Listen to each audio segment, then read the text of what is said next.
I was folding laundry at 11:47 p.m. when I realized my marriage was dying. The realization hit me like a physical blow as I held up one of Jake's dress shirts. The blue one I'd bought him for our anniversary 2 years ago. He'd worn it exactly once. The fabric still smelled like the department store. Not like him, not like us. When was the last time I'd actually noticed what he wore to work? When was the last time he told me about his day beyond fine and busy? I dropped the shirt and stared at our bedroom. King-sized bed, matching nightstands, everything perfectly coordinated. It looked like a magazine spread for successful couples. But Jake was downstairs watching Netflix alone. Again. We'd become roommates who happened to share a mortgage and a marriage certificate. This isn't supposed to be how it works, I whispered to the empty room. I was Emma Richardson, the woman who had everything figured out. Marketing director at 39, promoted twice in 3 years, homeowner, wife to a good man who loved me. On paper I was crushing life. In reality, I was crushing my marriage without even knowing it. The next morning, Jake barely looked up from his coffee when I entered the kitchen. "Morning," he mumbled, scrolling through his phone. "Morning." I poured my coffee, added cream, stirred. The silence stretched between us like a canyon. "How did you sleep?" "Fine." He didn't ask me back. I watched him grab his laptop bag, the same ritual we'd performed for months. Maybe years. When had we stopped actually seeing each other? "Jake, running late, Big presentation today." He kissed my forehead, a perfunctory gesture that felt more like checking an item off a list. Kiss wife. Check. The front door closed with a soft click that somehow sounded like thunder. I stood in our kitchen, all granite countertops and stainless steel appliances, everything I dreamed of when we house hunted 3 years ago, and felt completely alone. This wasn't what I'd signed up for when I said, "I do." This wasn't what love was supposed to feel like. But here's what terrified me most. I didn't know what I was doing wrong. I cooked his favorite meals, kept our house magazine perfect, remembered his mom's birthday, supported his career moves. I was being a good wife, wasn't I? So why did it feel like we were slowly disappearing from each other?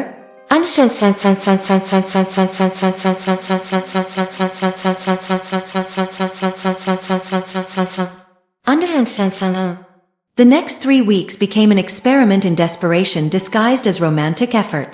Date night at Romano's, our old favorite restaurant. Jake ordered the salmon. I got the chicken marsala. We talked about the weather, his upcoming business trip, whether we should refinance the house. Safe topics. Surface topics. When the waiter asked if we were celebrating anything special, we both said no at the exact same time. We used to celebrate random Tuesdays, I said as we drove home in silence. When? Jake asked, genuinely confused. I couldn't remember when either. The following Saturday, I planned a surprise picnic in the park where he'd proposed. I packed all his favorites, turkey sandwiches, kettle chips, those overpriced cookies from the bakery downtown. I even brought the Bluetooth speaker to play our wedding playlist.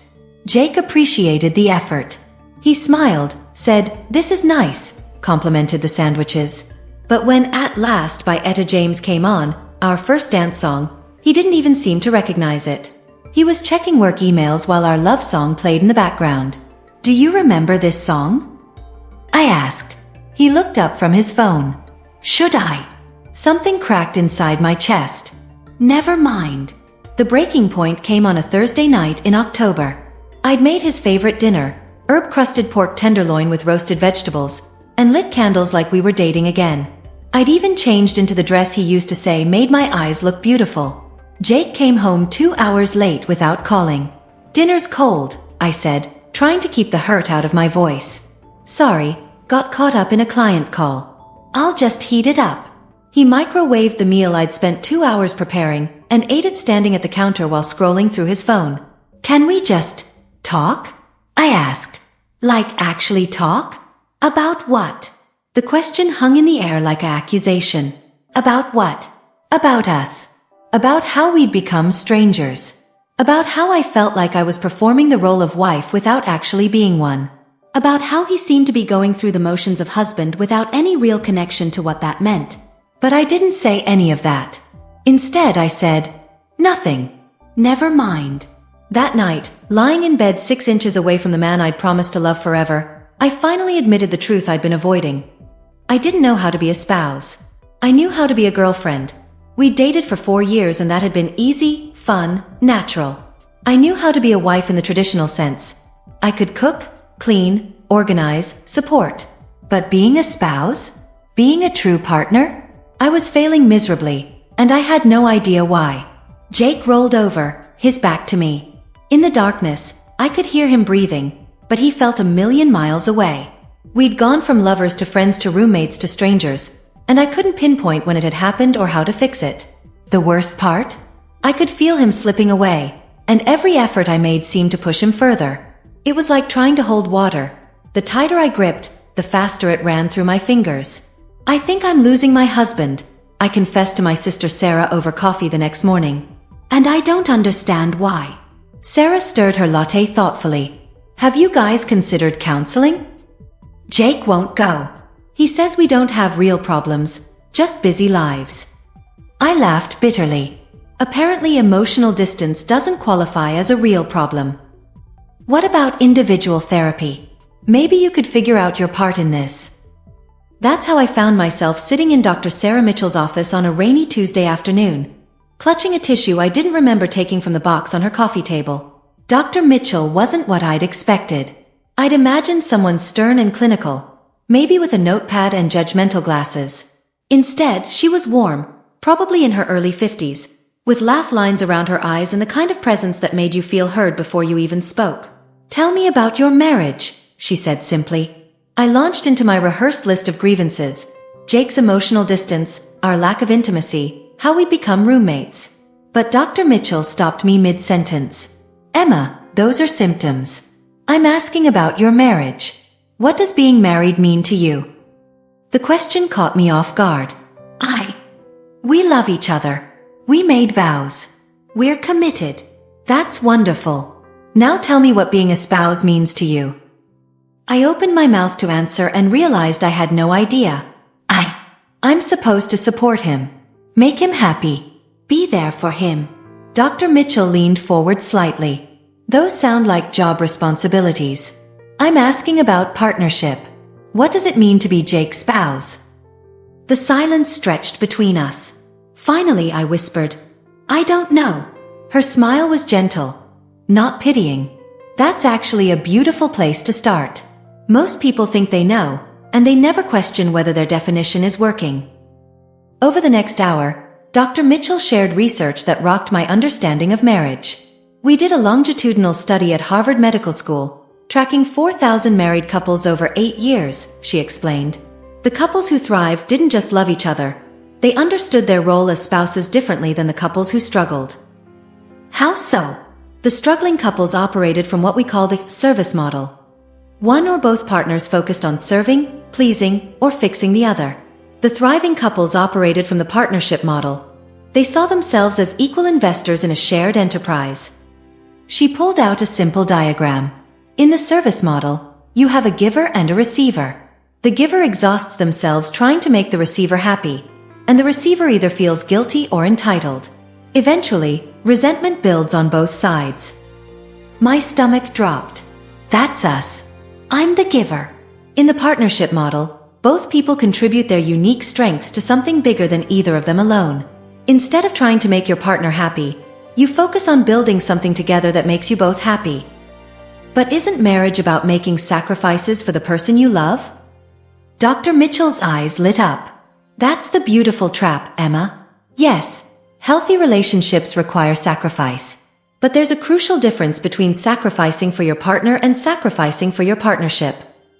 She explained further, when you sacrifice for your partner, you're trying to manage their emotions, solve their problems, or meet needs they should be meeting themselves. When you sacrifice for your partnership, you're investing in something that benefits both of you. I thought about all those carefully planned dinners Jake barely noticed, the romantic gestures that felt forced, my constant worry about whether he was happy. I've been trying to manage his happiness instead of building our happiness. And how's that working for you? The question was rhetorical, but I answered anyway. It's killing us. Dr. Mitchell nodded. The research shows that couples who focus on mutual investment rather than mutual satisfaction report higher levels of intimacy, respect, and long-term satisfaction. They also communicate more effectively because they're problem-solving together instead of one person trying to fix the other. As I left her office that day, my head was spinning. Everything I'd thought I knew about being a good wife was actually undermining my marriage. I wasn't failing because I wasn't doing enough. I was failing because I was doing the wrong things entirely. Changing 4 years of marriage patterns turned out to be like learning to write with my non-dominant hand. Awkward, frustrating, and requiring constant conscious effort. My first attempt was a disaster. Instead of planning another surprise date night, I asked Jake what he wanted to do together over the weekend. His response? "I don't know, whatever you want." The old Emma would have taken that as permission to plan something romantic. The new Emma, armed with Dr. Mitchell's insights, tried a different approach. "I don't want to decide for both of us anymore," I said. "I want us to decide together." Jake looked genuinely confused. "But you're good at planning things." "That's not the point. The point is we're supposed to be partners." "Emma, I appreciate that you—" "No." The word came out sharper than I intended. I took a breath. "Jake, I need to tell you something, and I need you to really listen." Something in my tone must have gotten through because he put down his phone and looked at me. Really looked at me, for the first time in weeks. "I've been trying to be the perfect wife, and it's destroying our marriage." He frowned. "What are you talking about? You are perfect. You do everything. That's the problem. I've been trying to manage your happiness instead of building our happiness. I've been serving you instead of partnering with you." The conversation that followed was the most honest we'd had in months. I told him about Dr. Mitchell, about the research, about how I'd been so focused on being a good wife that I'd forgotten how to be his spouse. I admitted that I'd been resentful when my efforts went unnoticed, and that I'd been treating our marriage like a project to manage rather than a partnership to nurture. Jake listened, and then he said something that broke my heart. "I thought you didn't need me anymore." "What? You're so capable, so independent. You handle everything so well. I started feeling like you'd be fine without me, maybe even better." It was a revelation that shattered my assumptions. While I'd been overfunctioning to show love, Jake had been interpreting it as evidence that I didn't need him. My efforts to be the perfect wife had made him feel unnecessary as a husband. "I need you," I said and meant it. "But I need you as a partner, not as someone I take care of." The real work began the next week. Instead of making all the decisions about our life, I started bringing him into the process. Instead of cooking his favorite meals, I asked what we should cook together. Instead of managing our social calendar, I suggested we plan it together. It was messier than my old system. Jake burned the salmon one night when he insisted on grilling. Our jointly planned weekend trip to wine country was less organized than my usual meticulous itineraries. But something magical happened in the mess. We started laughing together again. The breakthrough moment came 3 weeks later. I'd had a terrible day at work. A campaign I'd been leading for months had been cancelled at the last minute. The old Emma would have hidden her disappointment, made dinner, and pretended everything was fine to avoid burdening Jake. Instead, I walked into our house and said, "I need my partner today. I had the worst day, and I need you to help me figure out what to do about it." Jake didn't try to fix it or offer solutions. He poured us both wine, ordered takeout, and listened while I vented. Then he asked, "What do you need from me? Do you want advice, or do you just need me to be here?" I almost cried. Just be here. And he was. Fully present, fully engaged, fully my partner. 6 months later, our marriage looked completely different. Not perfect. We still had disagreements, still struggled with work-life balance, still had days when we felt disconnected. But we'd learned to approach problems as a team instead of as individuals trying to manage each other. The change wasn't just in our big interactions. It was in the small moments that make up a marriage. Instead of me managing our entire social life, we took turns planning things with friends. Instead of me handling all household decisions, we discussed everything from grocery lists to vacation destinations. Instead of me carrying the emotional labor of our relationship, we both paid attention to our connection. Jake started noticing when I was stressed and offering support without being asked. I started sharing my real feelings instead of trying to be constantly positive. We developed what Dr. Mitchell called emotional transparency. The ability to be honest about our needs without fear of burdening each other. The most profound change was in our intimacy. I don't just mean physical intimacy, though that improved dramatically when we started seeing each other as partners rather than as caretaker and dependent. I mean the deep intimacy that comes from being truly known by another person. One evening, as we cooked dinner together, Jake chopping vegetables while I handled the sauce, he said something that summarized our transformation perfectly. "I feel like I'm married to my best friend again." "Again?"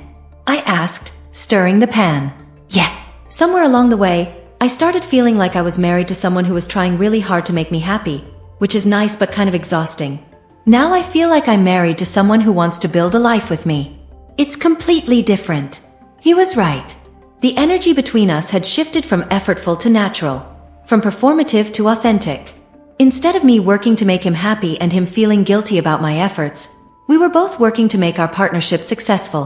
Dr. Mitchell had been right about the ripple effects. When I stopped over-functioning, Jake stepped up. When I started asking for what I needed, he started paying attention to what I needed. When I stopped managing his emotions, he started managing them himself, and became more emotionally available to me in the process. The most surprising discovery was how much more myself I felt. For years, I'd thought being a good wife meant diminishing my own needs and preferences to focus on his. But the research Dr. Mitchell shared showed the opposite. The strongest marriages are between two whole people who choose to share their wholeness with each other. Strong spouses create strong marriages, she told me during one of our sessions. When you're fully yourself, needs, opinions, dreams and all, you give your partner the gift of being married to a real person instead of a performance. Looking back now, I realized that my marriage wasn't dying because we didn't love each other. It was dying because we'd forgotten how to be ourselves with each other. I'd been so busy being the perfect wife that I'd stopped being Emma, and Jake had been so busy being grateful for my efforts that he'd stopped being my partner.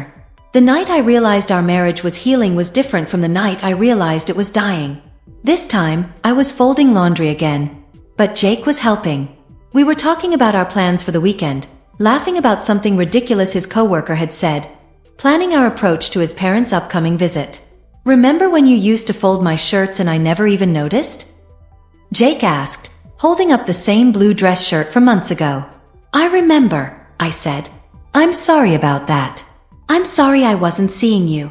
I'm sorry I was trying so hard to be perfect that I forgot to be real." He reached over and kissed me. Not the perfunctory peck I'd grown accustomed to, but a real kiss from my real husband to his real wife. "I like real better," he said. "Me too." As we finished the laundry together, I thought about all the couples out there who might be struggling the way we had, who love each other but have forgotten how to be spouses to each other. I thought about the research Dr. Mitchell had shared, about the thousands of couples who had learned to shift from the service model to the partnership model and transform their marriages in the process. The truth is, saving our marriage didn't require learning to love each other more. It required learning to partner with each other better. It required understanding that being a spouse isn't about perfecting yourself for another person. It's about being your authentic self in partnership with another authentic person. Today, when people ask me for marriage advice, I tell them this. Stop trying to be the perfect spouse. Start trying to be a real partner. Stop trying to manage your partner's happiness. Start trying to build shared happiness. Stop trying to serve each other. Start trying to team up with each other. Because here's what I learned. Marriage isn't about two people trying to make each other happy. It's about two people who choose to build something together that makes them both happy. And that makes all the difference in the world. If you're reading this and recognizing your own marriage in my story, please know this. It's not too late. If we could learn to be real partners instead of perfect performers, so can you. Your marriage isn't broken. It might just need to remember what it means to be a partnership instead of a performance. The research is clear, the path is proven, and the transformation is possible. You just have to be brave enough to stop trying to be perfect and start trying to be real. Trust me, real is so much better.